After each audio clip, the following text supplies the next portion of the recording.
Hi, this is Beth, and today I wanted to show you how to make Brazilian cheese bread.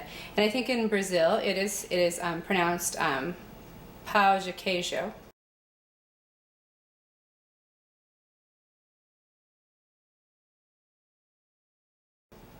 Anyways, these is gluten-free, it's grain-free, and this recipe that I have is super easy to make. So if you have to eat gluten-free for any reason, this is good. It's a good snack or good breakfast. You can have it with lunch and dinner or anything like that. This is really tasty stuff. So to begin with, you want to have your blender handy and preheat your oven to 400 degrees Fahrenheit.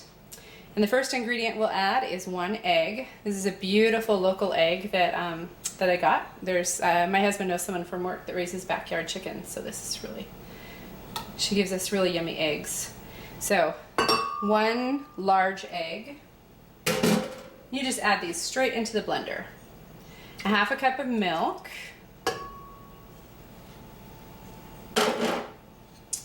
You want to add 1/2 teaspoon of salt. And then you want to add 1 cup of tapioca flour. This is the tapioca flour looks like. It's really powdery and fine. It's a starch. So I guess the consistency might be very close to cornstarch for the consistency.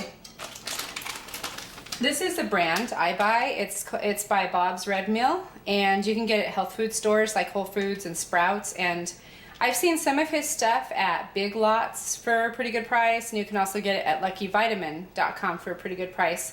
And I've also read that you can find tapioca flour at Asian stores, so you might check that out as well. It's you don't find it as commonly in the grocery stores, but it's pretty easy to find when you look for it.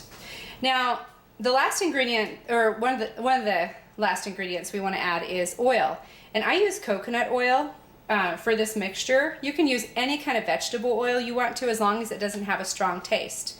So you don't want to use extra virgin coconut oil because it'll have a coconutty taste, and you don't want to use olive oil if it's extra virgin olive oil also, because you don't want that taste in this. I use deodorized coconut oil. It's just more refined and it doesn't have a coconut taste.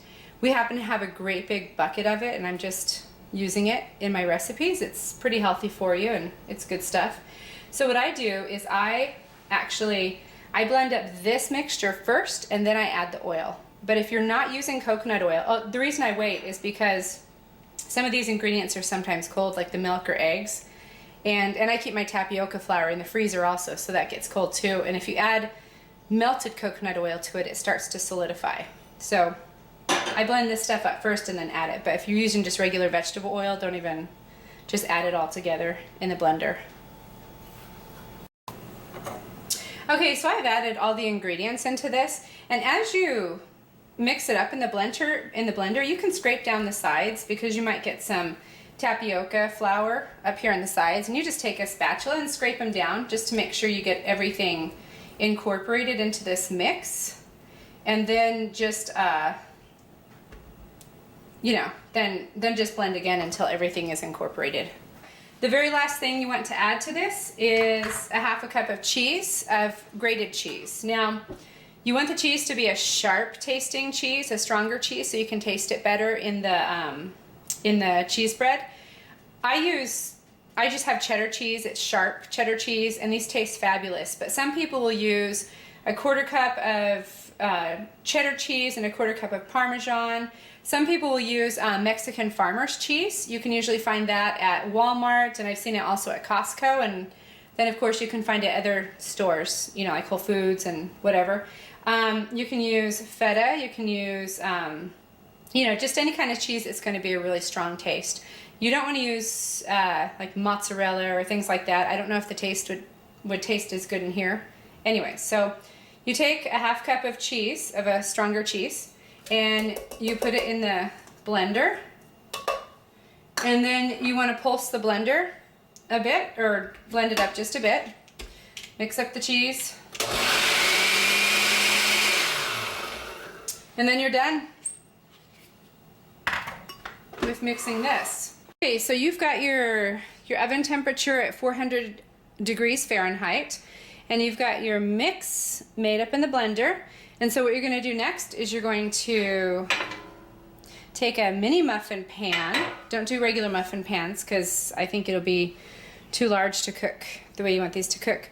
And you're just gonna pour this mixture into each of the little muffin tins. You'll wanna fill these about halfway to 3/4 of the way full. I feel mine just a little bit more full, maybe about 2/3 to 3/4 or so. You don't want to overfill them because they can really get quite puffy and go over the sides. But you also want them to have a little bit of a top. So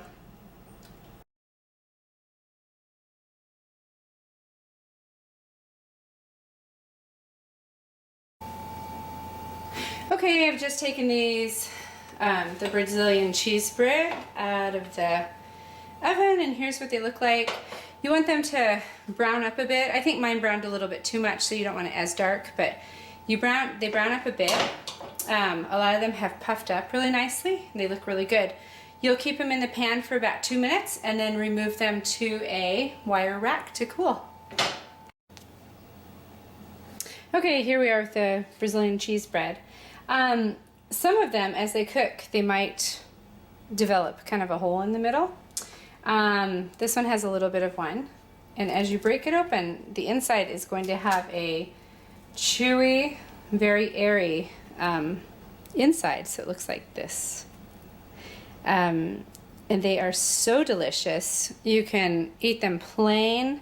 I like to put just a little bit of jam in the middle, and they're really good that way, or honey, or if you wanted to, if you're gluten-free, you can make little sandwiches if you want to. Put some meat in the middle. I don't know, something like that. Just whatever you want to do. But this is the bread. It's beautiful.